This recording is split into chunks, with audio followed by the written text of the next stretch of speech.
first kind of preface this by saying, you know, COVID hasn't been good for a lot of things, but it actually has been really good from a standpoint of us harnessing technology to meet and learn and do things that would have taken a lot more energy before. Obviously, it's quite a long flight to get all the way from here to Cairo, but giving a talk via the internet is really a great opportunity. And so today is my pleasure to introduce Dr. Bassel Awad. He is a great friend, and it's an associate professor of neurosurgery at the Mansoura University School of Medicine. Dr. Trost and I know him, as you could hear early on, from Cleveland, where we met while he was a fellow, and have kept in touch with him as he returns every year for the Cleveland Spine Review. For the last couple of years, I believe it's 2 years, Bassem, you've chaired a combined symposium and cadaver lab in Cairo Yes. called Advanced Spine Updates, which is honestly no small feat in a country where, per their religious traditions, they do not allow their bodies to be used for cadaveric studies. So I'm sure there's very many logistical issues that go into getting that done. It was my honor to participate in that lab last year, and it was great to see all of the highly trained, thoughtful spine surgeons throughout the Middle East, Africa. I even actually ran into one of Dr. Baskaya's former junior residents, who's a faculty member in Dubai, and so it was really great to see all the great surgery that's being done globally. So I want to thank Dr. Awad for taking the time to speak with us. He's going to talk to us about the impact of preoperative dynamic MRI in cervical spondylotic myelopathy. Thanks, Bassem. Appreciate it. Thanks for introducing. Actually, it's my pleasure to being with you and sharing knowledge together. It's my pleasure. Absolutely. Thanks. So, you let me share my slides now? Yes. Yeah, go ahead. Yeah. Okay. So you can see now, clear? Yes, we can see Okay, it. perfect. So let me start with this case presentation. This is a 55 years old gentleman who is presenting with neck pain, right shoulder pain, failed conservative management for like 6 months, and then now clinically he have a radicular myelopathy. All signs of myelopathy is positive, and he's controlling down and better. So we did an MRI on this patient. I keep following up, and it's very obvious that this patient has C3-4 disc prolapse, cord malacia, and for sure we're planning to take him for 3-4 ACDF. But actually we did a dynamic study on this guy, and actually this is the extension film for this patient. You can see there's dramatic compression posteriorly in the cord with thickened ligamentum flavum posterior at many level, 3, 4, 4, 5, and 5, 6 as well. And then if you compare this to the flexion, you can see this is the flexion images, neutral, and this is how it looks like in the extension position MRI. So again, another patient, 62 years old patient who is developed cervical myelopathy, and he was planned for surgery for posterior decompression 3 years ago. And this patient underwent laminectomy without posterior fusion. So he clinically improved for the first year, and then afterwards he's starting to develop neck pain, inability to walk, and progressing clinically with cervical myelopathy again. So this MRI, and you can see there is no cord compression, and you can see the posterior decompression posterior from C3 to 6 here, but there is no significant compression on the cord. And then we did dynamic studies, and then we did the flexion MRI, and we can see how dramatically the cord is squeezed and smashed with the posterior lami scar here posteriorly. And each time he flexes his neck, you can see how he traumatizes his cord, and his cord, how it looks like after 3 years after surgery. And this is a great benefit from doing a flexion MRI, actually. And you can see here how it looks like in the neutral position. You can see this, you say, I'm not going to touch this patient, but when you see the flexion MRI, you can see how dramatically the cord is squeezed here posteriorly. And this is another patient, and I keep following this patient for some time, and I reviewed his MRIs before surgery and how it looks like with canal stenosis. And this is again decompressed without fusion posteriorly, and this is the MRI 1 year after surgery. And you can see how the cord looks okay, decompressed, and everything's fine. But he started to deteriorate again, and then we did an MRI again after 3 years, and look how his cord looks like after 3 years. He'd been traumatizing the cord, and the cord is getting very thin. And when you see the neutral position MRI, you can find that what's going on here. So there's a lot of questions here you have to ask yourself about. So this is a normal variation in healthy individuals. So when you flex or extend your neck, typically you have a lot of variations, and this is physiological. But is it clinically relevant? So do you think can it change your management plan after doing this dynamic flexion and extension? And does it change your surgical decision or approach? And when to do this and how to do it, and what's the predictive criteria for this? There's a lot of many questions about doing a cervical dynamic MRI, and actually I keep reviewing the literature and trying to find. Start 1996. This paper actually it's a biomechanical study, and they are looking for the volume of the canal while this cadaver is doing an extension, and actually they found the spinal canal volume getting decreased while this specimen getting an extension position. By keeping on, this is another study that next year, and they are looking for kinetic MRI, and they look for the physiological change in healthy individuals anterior and posterior to the cord in the subarachnoid space, and how the cord looks like. And actually, they found a statistically significant difference between flexion and extension looking at the subarachnoid space, spinal cord as well. Again, at the same year, they started showing the MOLTS classification, and this classification stage 0 to 4, and you can see with neutral position, there's no compression grade 0, grade 1 or stage 1. They start this bulge with dynamic, and then start cord compression with dynamic. It start impinging the cords anterior and posteriorly with dynamic, and then stage 4 was called pincer type, where you can see there is cord signal and there is smashing of the cord anterior or posterior. But if you look to stage 5, they mentioned that there is no cord compression at the level of intramedullary lesion at the neutral position. So this is a type of patient we are looking for. The type of patient that you can see a cord signal, or you can see any sign that there is a cord compression here, but when you do a neutral MRI for this patient, you can't see any compression in the cord. So start a lot of questions. If this patient needs to do a dynamic MRI, particularly if you have a clinical positive signs. This is another study looking at the MRI, looking at the foramen and the size of neural foramen with flexion and extension. They flexed the patient with 4th degree and extend 3rd degree, and they found there's significantly increase and with extension of the foramen, and decrease as well with extension. And this was like 35% comparing flexion to extension difference at the size of the foramen. And that's why patient with foraminal stenosis getting better with doing flexion position.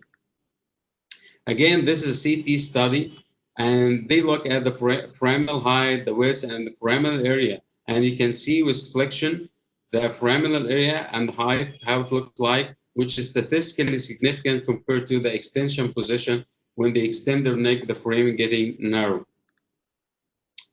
Another study looking at the narrowing of the cross-section of the spinal cord with extension and flexion films, and you can see there is a significant decrease with the spinal cord area, particularly at C4, 5, and 5, 6, comparing to the upper and lower cervical spine.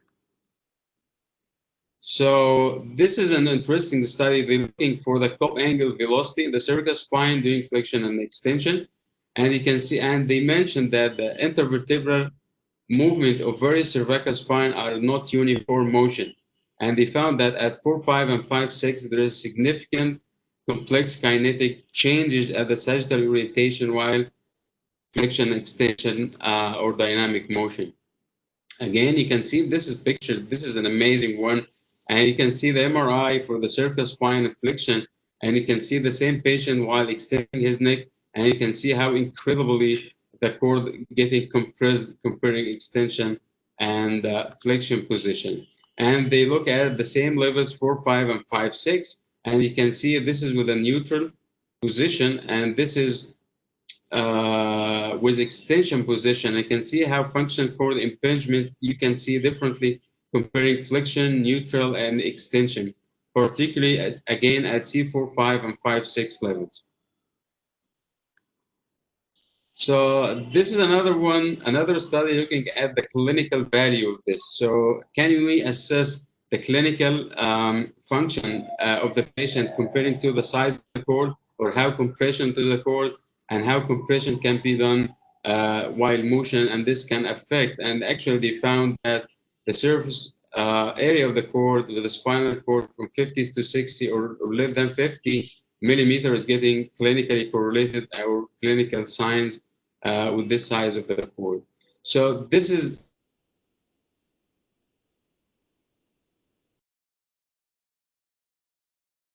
motion of the patient. So that's mean that they are trying to look for the function for those patients while they extending their neck. Is there any affection of the evoked potential while they extending their neck? And they look for healthy controls. They did a neutral position, somatosensory. They extend their neck for 10 minutes, and then during somatosensory, and extend the neck for 20 minutes, and then during the somatosensory. And actually, there is no significant difference comparing the healthy individual in terms of latency and amplitude. But if you compare this to cervical myelopathy patient, you can find there is a significant difference between latency and amplitude comparing the neutral position to the 20-minute extension of this patient. So that means extension, if you have a compression in the extension position, so probably this is doing a functional or traumatizing the cord in the future. So this is another study which I found it interesting, and they are trying to see how more information or additional information the kinetic MRI can give us comparing to flexion extension X-ray, myogram, CT myogram, or static MRI. And they look at patients at stage 1 advanced degenerative spine and myelopathy grade 2, grade 3, and grade 4. And they found that almost 100% of patients that have an advanced degenerative spine and they did a dynamic MRI, they found more additional information comparing to the static MRI imaging. So does it change the therapeutic management? So again, for stage 4, they found like 87% of the patient, they had the physician can change the therapeutic management according to the dynamic or the kinetic MRI. So another question, does it change your decision, surgical decision, from going from the front to going posteriorly? And they found that almost 40% of the patient, they changed their plan from just going anteriorly to going posteriorly. So now for the last question, what is the predictive criteria? We all know that to do a dynamic flexion extension MRI is very expensive. You are doing 3 studies for the patient. And for us, most of those patients pay from their pockets. So to convince those patients to pay this huge amount of money to do a 3 MRI just on the neck, I mean, it's questionable. I mean, and as well as the insurance in the US, I think it's very hard to get approval from the insurance to do 3 MRI, flexion extension, or neutral position for the patient. So we need to have a very highly selective criteria so to be cost effective. So I'm looking for the imaging and say, okay, this may have an additional information if we do an extension MRI or doing a flexion MRI.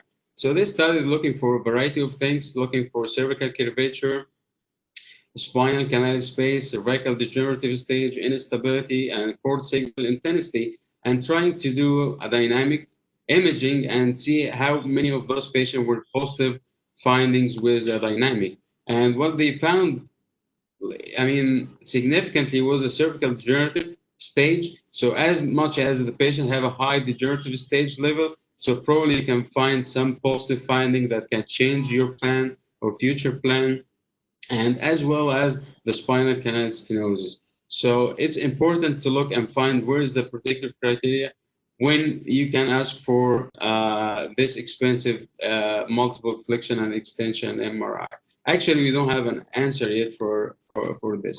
How to do this? It's very simple. You can just do it by putting a pillow underneath the head of the patient while he's doing his MRI, so he can flex his neck as much as he can tolerate this.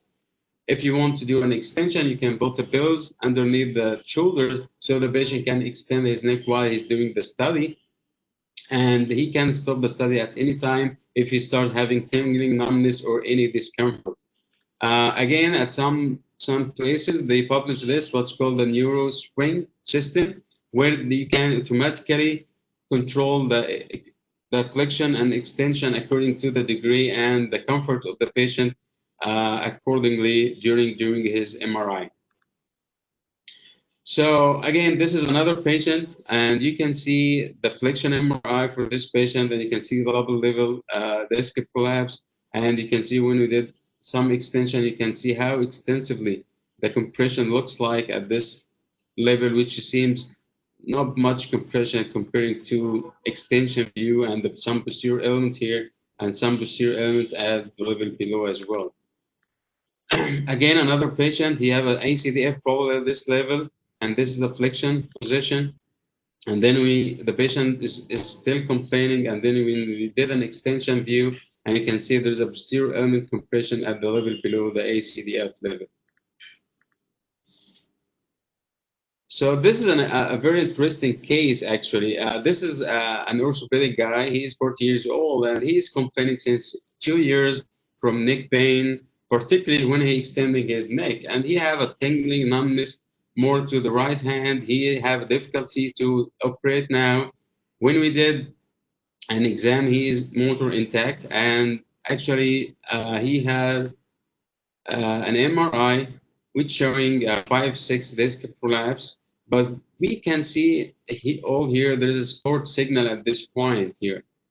And we did all the screening for MS and all this neurodegenerative disease, and all of them were negative. But actually, he started deteriorating, and now he's not able to operate anymore. So this is MRI, and this is the disc prolapse. And as you remember, he is complaining more from tingling numbness on the right hand, and the disc here is more to the left. And again, the cord signal here at opposite C1. So this is an axial view at the C1-2 level. We can see the cord signal is posteriorly, it's not even anteriorly. So when you look to the dynamic X-ray and look to the odontoid, everything is in place. There is no motion of the odontoid. But if you look to the C1 posterior arch, there is something abnormal here. So we did a CT, and we found this guy have a congenital anomaly where he has a floating posterior arch. It's not connected to the anterior arch of C1. And this is one of the types of congenital anomalies of C1 posterior arch. So this is probably grade type C, or I can see type D. So I reviewed the literature and talked to him and said, probably this piece of bone is hitting your cord as much as every time you extend your neck. And said, Basim, do you think this is like theoretically or whatever? I said, I find a paper talking about this like years ago, and they described this as this patient extending his neck, this piece of bone is hitting the cord every time. But do you have an evidence for this? I said, I'm not sure, but let's try. Maybe we can do something dynamic, something while you are moving and do an MRI. And while we are looking and say, why we don't do like they are doing a dynamic movement of the wrist MRI. They are doing this for the mandible. They are doing there now for while the patient is speaking and looking for the vocal cord and so. So can you do this in the cervical spine as well? So I said, let's try this. So actually, we did a real-time MRI on this patient on the cervical spine. For sure, the resolution is not that good, but this is the posterior arch of the C1. And look at this while we are doing a real-time MRI for this patient. Look at this piece of bone going anteriorly, anteriorly, anteriorly, and it's hitting the cord posteriorly each time he extends his neck. And it's like squeezed between the occiput and the spinous process of C2. And this piece of bone is going anteriorly, and it's hitting the cord this way. And said, okay, I think it's done. You can see how this piece of bone is going anteriorly, and it's compressing and hitting your cord each time. So I think now we have to remove this piece of bone to prevent this. And you can see this is a neutral position, and this is the extension where the occiput is squeezed this piece of bone between the occiput and the posterior spinous process of C2 and compressing the cord and pushing the cord anteriorly. So the take-home message, there's a physiological change at the spinal cord, subarachnoid space, and neuroforamen during flexion and extension. And again, we need to know the predictive criteria. So what's the selective patient that you have to be eager to do a dynamic imaging on this guy? And from the literature, we just find that with advanced degenerative disease of the spine, this patient is probably in need to do more dynamic MRI. Also, the patient who is neurologically deteriorating, and you can see any positive cord compression or any compression on the cord in a neutral position. So now I have to think about something different, can give you some point. The somatosensory evoked potential significant decrease with neck extension and cervical myelopathy patient. And this study is very tolerable to the patient. And again, the patient can stop the study when he starts being uncomfortable or anything like this. Flexion extension MRI have a very high potential to change your treatment strategy, to change your approach in the future. So, but I think we need more prospective studies to have a very clear idea about the patient who needs to do MRI and how you can change your strategy in the future. Thank you very much. I'm done here, and I'll be very happy to have questions. Thank you, Bassem. That was a great talk. Very interesting imaging, especially the dynamic MRI scan. What do you use for your predictive criteria to make a determination? Because as you mentioned, and some of the residents may not have heard this, the patients have to pay out of pocket for these studies, so I'm sure you don't do them routinely. What do you typically use as your criteria? Yeah, what I typically use for the high patients that I typically ask for this investigation is the patient who always have like cervical myelopathy, have a cervical radiculopathy, have a very significant complaint that is not relieving with conservative management. And when you do a neutral MRI, you can't find anything significant with a neutral MRI. And actually, when you start looking and focus on this patient, you can find a lot of them actually. And the other thing, the patient, when I see in the neutral MRI, I see the ligamentum flavum second, ligamentum flavum in the neutral position. However, it's not compressing the cord in the neutral position. I am eager to do an extension MRI on this patient because I typically see many levels is hitting the cord and compressing the cord with extension view. So I sometimes change my plan to do it posteriorly instead of doing just 1 or 2 level ACDF. Okay, perfect. Any other questions from anybody else?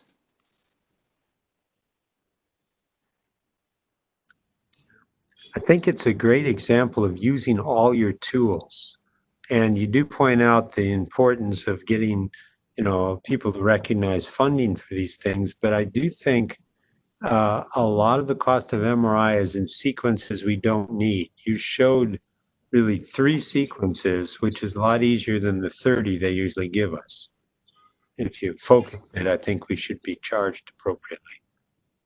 Yeah, Right. Yeah, I think that's absolutely true as well. exactly. Great. Yeah. Well, Dr. Awad, we really appreciate you taking the time to give us this talk. It was very, very educational. Thank you for taking the time. And Everybody have very a great much. day. Okay, take Thank care. you very Take care. much. thanks. Take care. Thanks. Bye-bye. Take care.